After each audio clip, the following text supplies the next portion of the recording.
Hello and welcome to my review of Far Cry 4. I am Pirate Gamer, and what is Far Cry 4, you might ask? Well, it's a first-person shooter slash sandbox game where you go around completing missions for a group of freedom fighters who are trying to free the fictional nation of Kyrat, somewhere in the Himalayas, from the grip of its dictator, Pagan Min, to whom you are introduced at the very beginning of the game.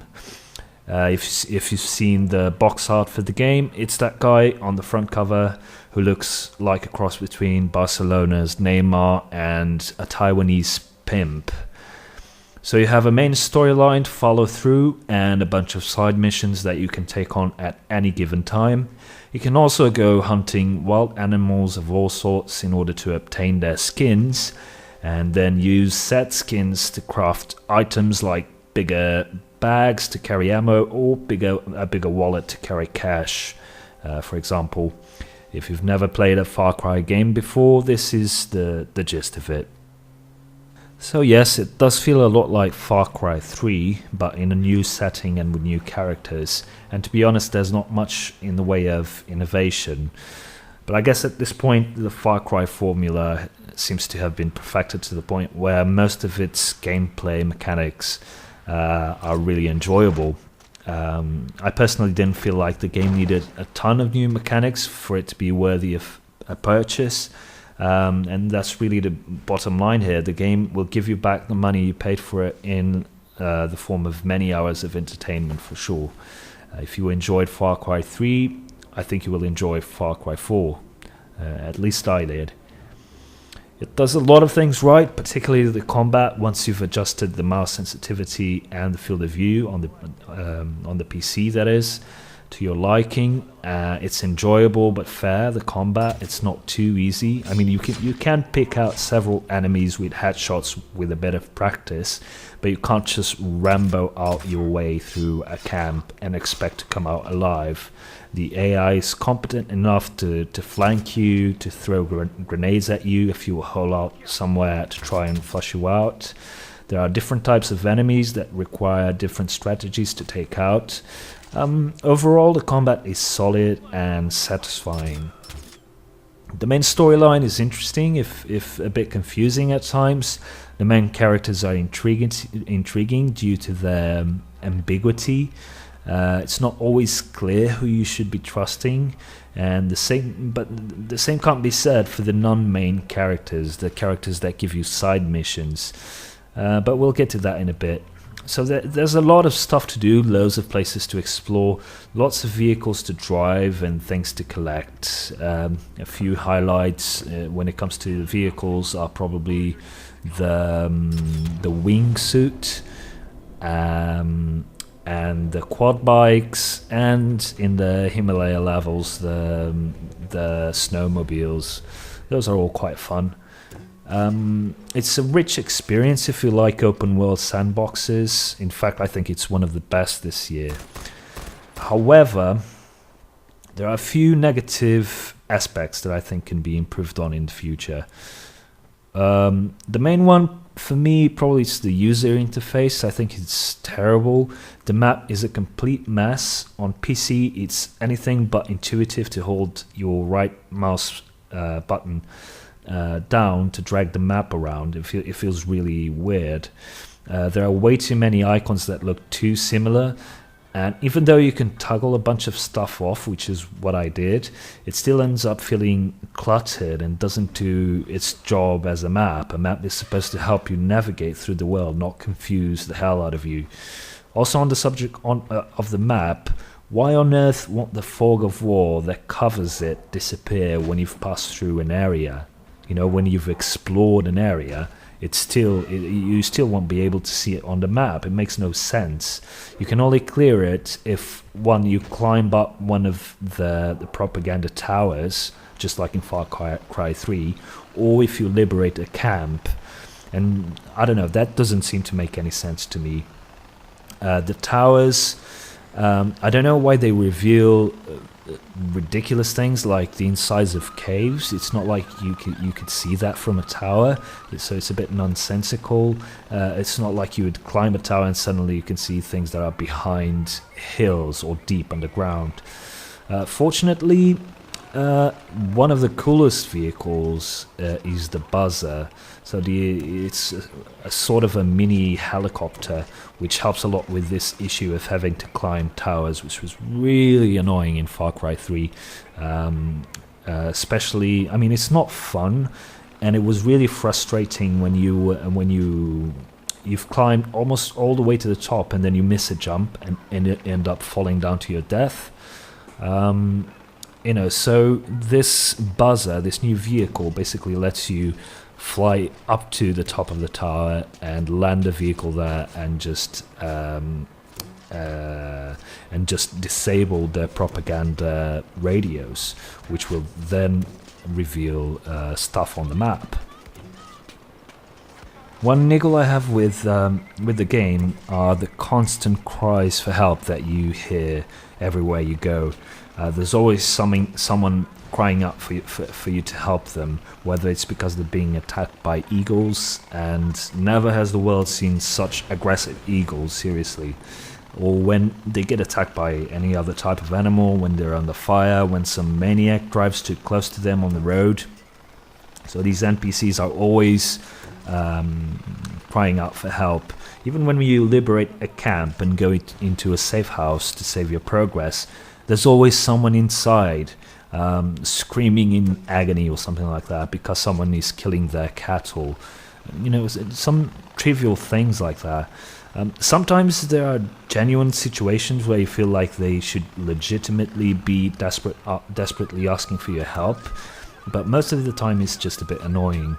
On the one hand, you get the impression that these people from Kira are tough, hardened human beings that have adjusted to a harsh climate and have gotten used to living under the oppressive rule of a ruthless dictator. But then on the other hand, they seem like these massive crybabies nagging you to help them solve these really trivial problems.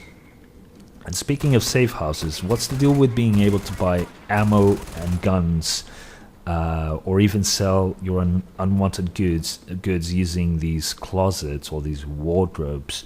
I don't know, is there like a vendor crouching inside these things, or are these closets similar to the wardrobe in Narnia, except they transport you into a virtual gun store? It doesn't make any sense, and it breaks the immersion a bit.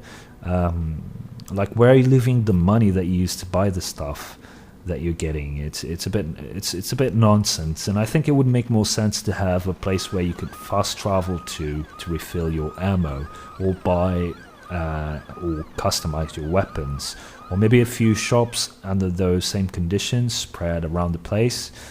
I do like the addition of the traveling merchants. They're really handy, especially because running out of ammo, at least at the higher difficulty settings, happens a lot. But I understand that it would be a pain to try and find a merchant every time you needed ammo. So maybe the solution here is having 3 or 4 stores that you could fast travel to when you're not in a mission, obviously, instead of these magical closets, which seem really weird to me. As far as the characters go, Far Cry 3, in retrospect at least, feels a bit more cliched. But the characters were more likable in the previous game, more believable, I guess. During my playthrough of Far Cry 4, on the other hand, I didn't really care for any of the characters except maybe for Sabal, who definitely feels kind of dubious the whole time. And I guess kudos for Ubisoft for making it difficult to know who to support in the path between Sabal and Amita. No spoilers here, really. All of this becomes apparent right at the start of the game. I don't know, the characters felt, I don't really know how to put it, they felt incomplete to me. Another aspect that I really enjoyed were the strongholds that you can capture from Pagan's lieutenants or from Pagan himself, Pagan being the main antagonist here, who I've mentioned previously. The strongholds are all different.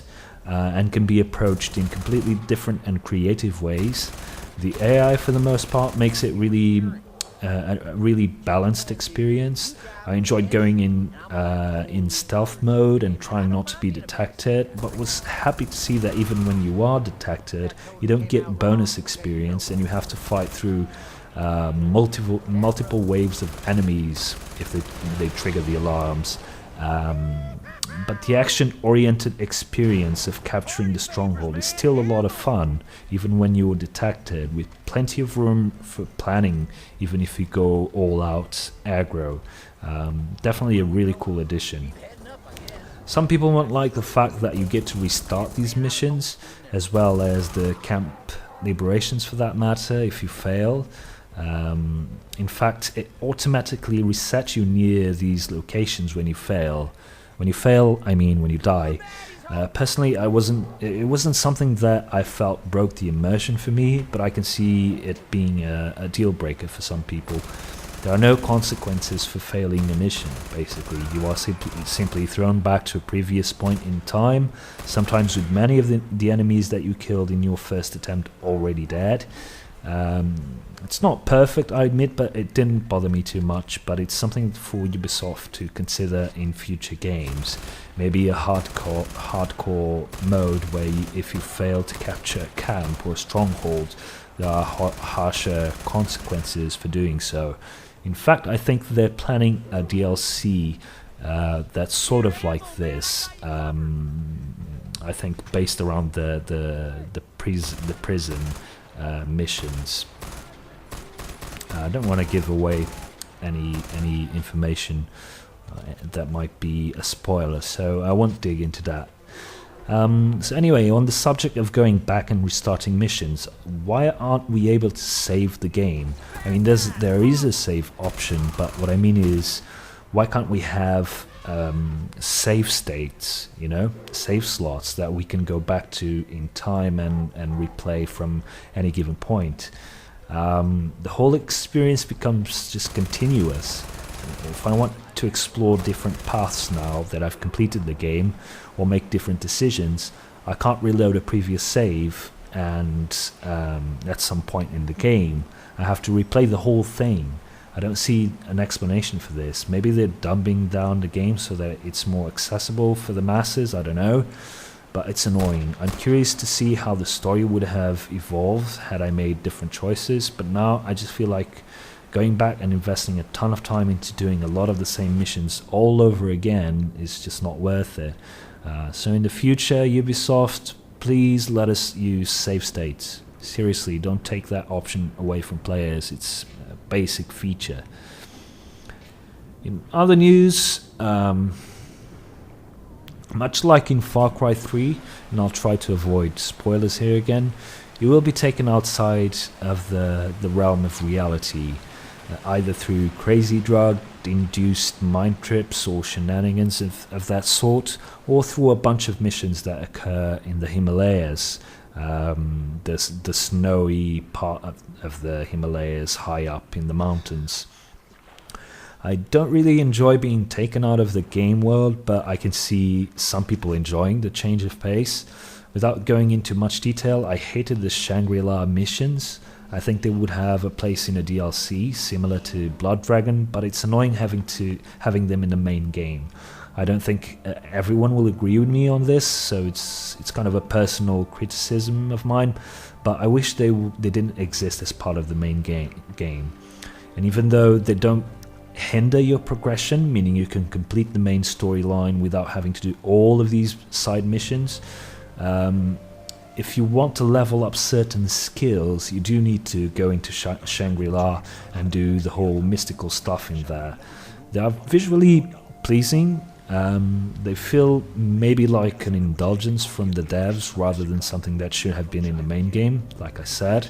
And as cool as Blood Dragon was, those in Far Cry 3, I mean, those sorts of tangents shouldn't be a part of the core experience. I mean, that's just my opinion. Like I said, some people might enjoy the change of scenery and won't mind being taken away from the game world and the core storyline, but I feel differently. As for the Himalayas, I'm still not sure what my thoughts are on that. I enjoyed some of the missions, but again, they feel like they belong in the DLC and not as part of the main game. Most of them are optional, but unfortunately you will find yourself forced to do them sometimes. And that brings me to my major gripe with this game. So once you enter a mission zone, you have to go and do that mission, even if you entered it accidentally. Okay, this sucks, especially if you just want to complete the main quest or the main storyline and not really bother with side missions. And it gets even more frustrating because most of these side missions have really annoying quote-unquote quest givers. The NPCs that give you the missions, the characters that Ubisoft created for these missions are, for the most part, really dull and stereotypical, that it becomes a drag to have to play through them without the option to quit them. So not only do you get trapped into doing a mission you didn't want to do in the first place, you also have to endure these really annoying characters with cutscenes that, as far as I can tell, you can't skip. Correct me if I'm wrong in the comments. This is also one of the main reasons why I can't see Far Cry 4 being a serious contender for Game of the Year. Although, I don't know, it wasn't a great year, so we'll see. There are other issues, like the PC port being a bit crappy compared to Far Cry 3 at least, but we'll get to that in a second. But anyway, forcing players into having to do missions they don't want to do is just silly. I quickly learned to avoid certain areas of the map just so that I wouldn't accidentally trigger a mission, and I suggest that you do the same. Having said all this, the truth is the game is a lot of fun. I have a few gripes with it, but as a whole, this was the first Far Cry game where I actually felt compelled to go hunting for wild animals, and I really enjoyed the main line, even though a lot of the stuff got a bit confusing at some point. It was easier this time around to believe that your character, AJ, actually had the skills and motivation to do all the things that he gets involved in, as opposed to Far Cry 3, where your character just accepted everything that was thrown at him and somehow knew how to use all sorts of military-grade weapons. I mean, I'm aware that this series never set out to be something based on any sort of real-world logic, but it's nice to have a coherent world and characters that help transport you into the game world and motivate you to carry on with the things that you're tasked to do. And on that regard, Far Cry 4 does a pretty good job, I have to say. And the game does look great. The graphics are great. Very pretty effects and scenery. The texture quality is fine for the most part, unless you get really close to some of the rock faces and such.